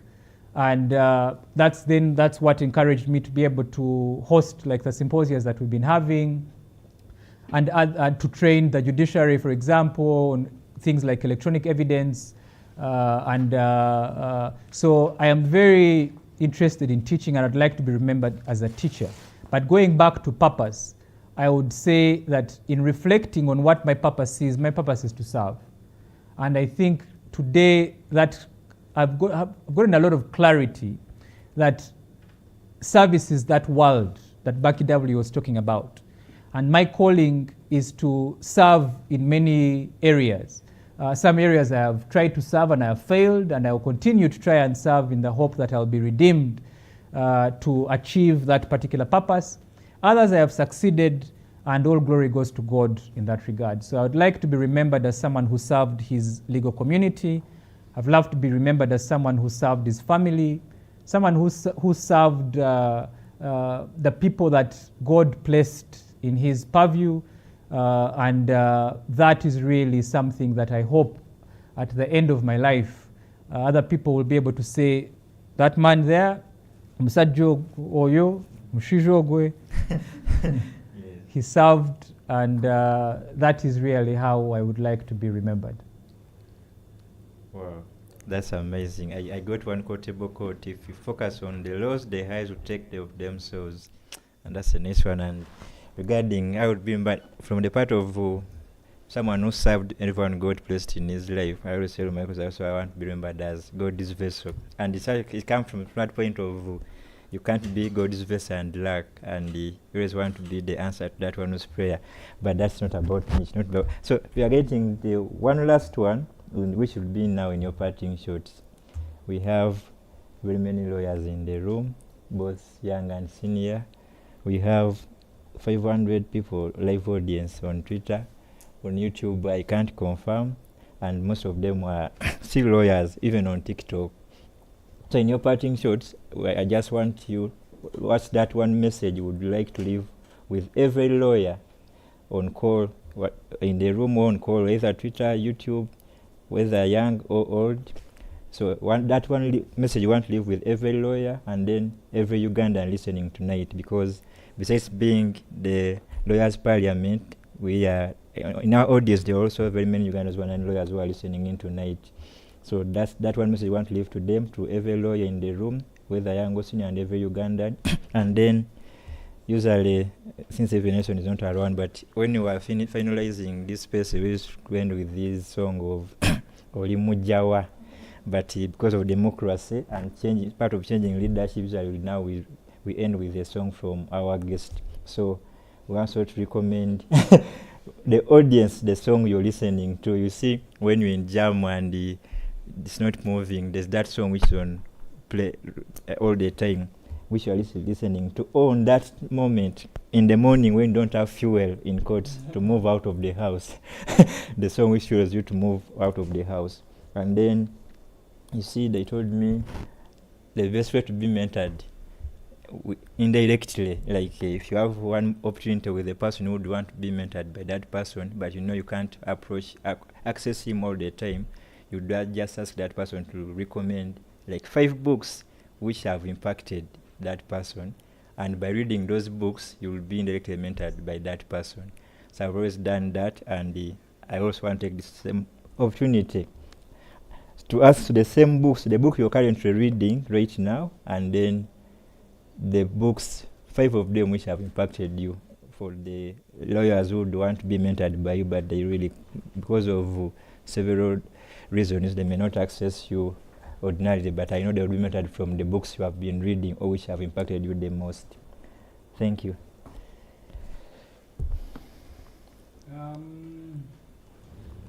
Okay, I'll start with the parting shots so that I can then move on to softer things.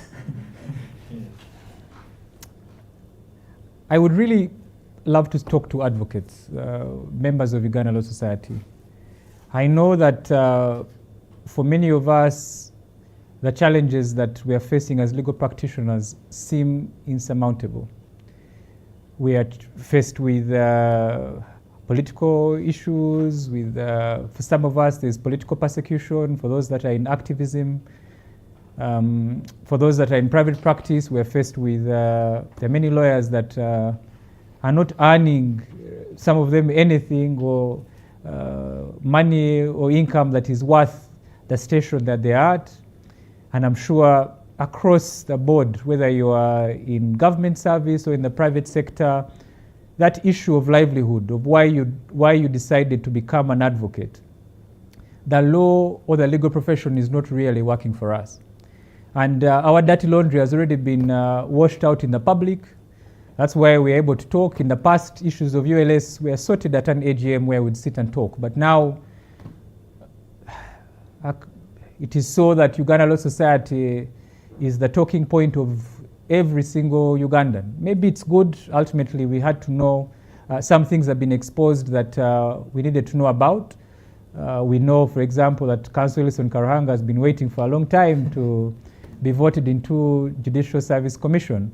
And before that, we could have had perhaps better transparency in how those people were actually selected.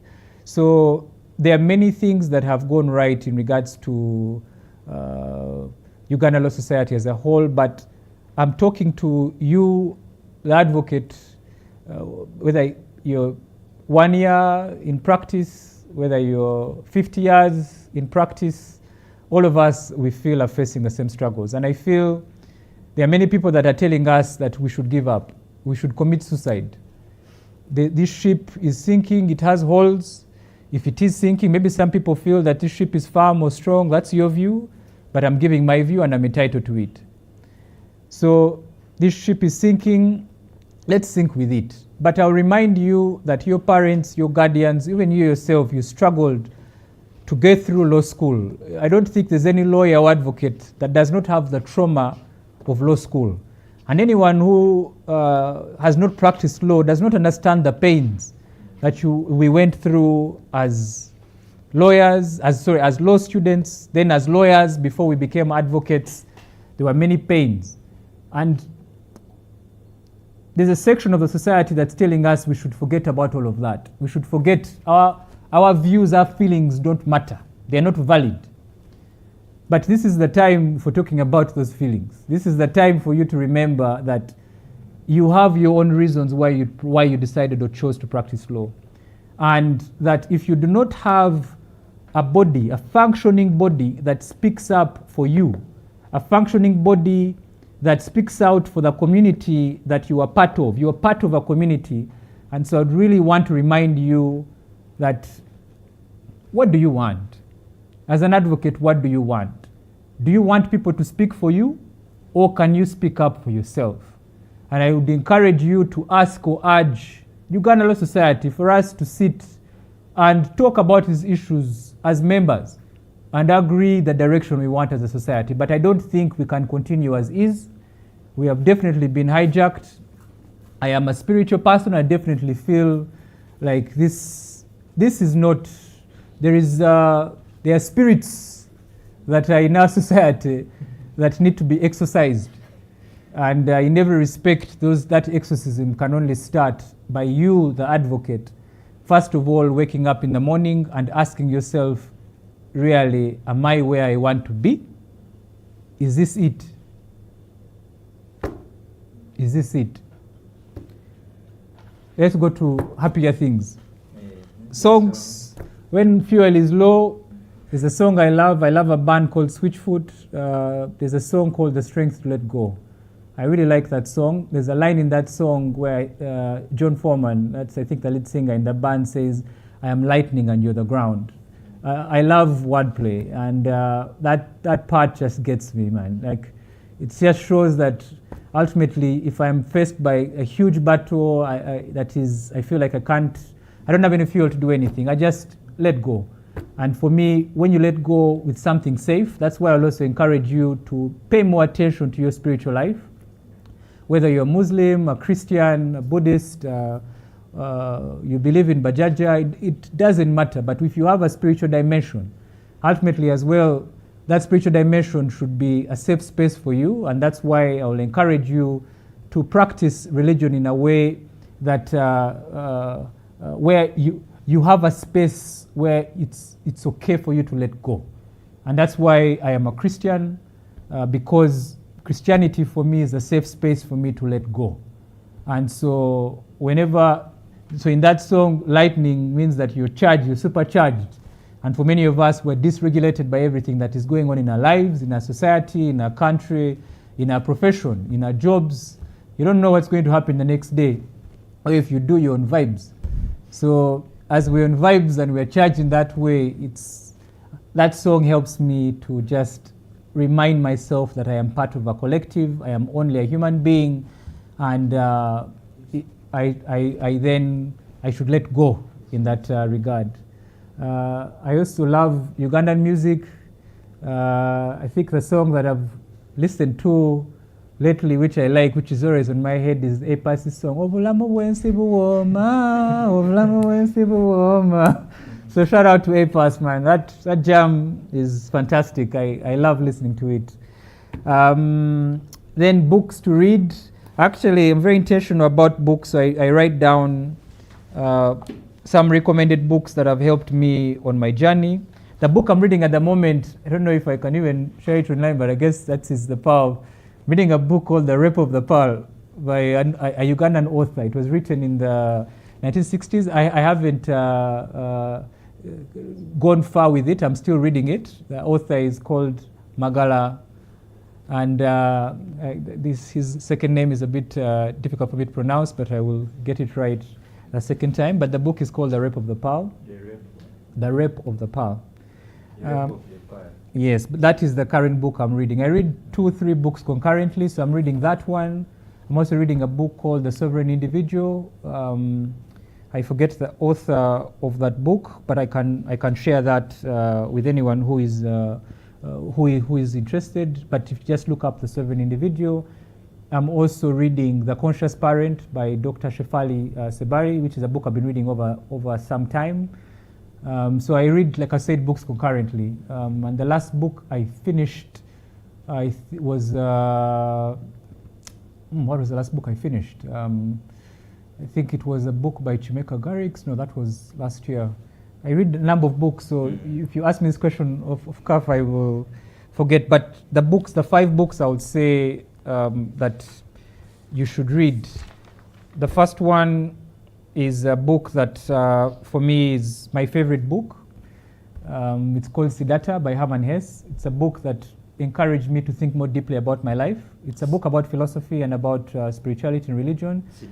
Siddhartha. It's primarily, of course, if you're not into learning or discovering other philosophies or other religions, I would encourage you maybe not to read it, but it's a book. There's also someone in the room that read, if you're in that category, there's someone in the room that gave me a book or asked me to read a book, I think called A Short Stay in Hell, which I think I went like halfway the book. So I'm sure that if you're in that category and scared of books like that, then maybe you shouldn't read Siddhartha. But Siddhartha is a book that I would say for me helped me a lot. I'd also say Outliers by Malcolm Gladwell was also a book that taught me about compounding. About people and about what it means for you to have the strength or courage to stand up and not fear if people are walking this way. That may be the wrong way. For me, if I feel this is the right way, I will walk in it. That's why I go back to faith. One of my favorite scriptures is in Proverbs, another one in Isaiah. Whether you look left or right, as long as you acknowledge God, then you'll be walking the right path. I would also say the other book that I'd encourage you to be able to read is a book called the many books, Sapiens also, Noah. So it's really a book about history where you can be able to learn about the history of the world. Let me add some fiction. There's some books that are really fantastic where they will help you as well to be able to understand or to clear your mind. One of the best books I read recently is called The Broken People's Playlist by Chimeka Garrix. He's a Nigerian author. It's a fantastic book. Nigerian authors are really good. Even Dream Count by Chimamanda. Some people say it was not good, but I liked reading it. And maybe the last book there I will recommend. Let me see, out of the many books I have, I love that I would say that people should enjoy. Well, I want to end on a good note, so I want to give you books that will give you hope rather than take you anywhere else. I think you could also read a book called maybe another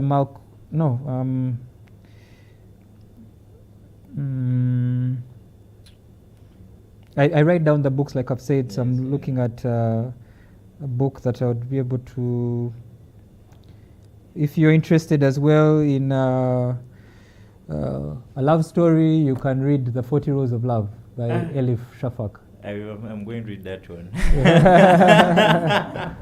Yeah, that's a beautiful book as well. The 40 Rules of Love. Yeah, The 40 Rules of Love, Elif Shafak. It's also a book about philosophy and love and what happens when you decide to follow your dreams and without focusing on what people say about you and where you are. People always have opinions about us, but how we live our lives. But I was also watching a movie recently that reminded me that when you are youth or you're young, you make many mistakes because you think you're doing things for your benefit.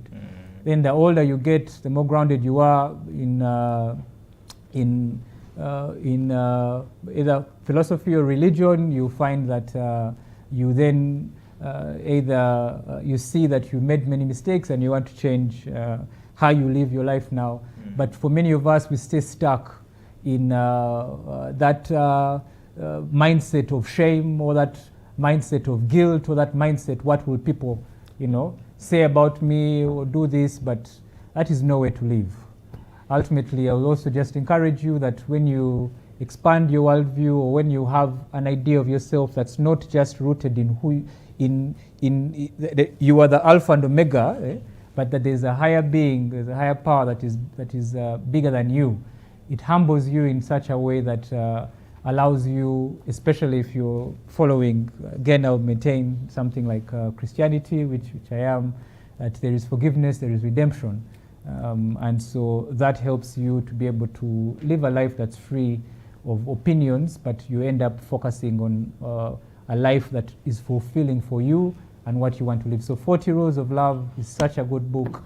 If you had many heartbreaks like I have, and but you still have hope that you will taste of the fruits of a beautiful relationship, of a beautiful love, then 40 Rules of Love is your book. Nicholas has already offered to buy me a hard copy. Thank you. Yeah, Rena, you can just.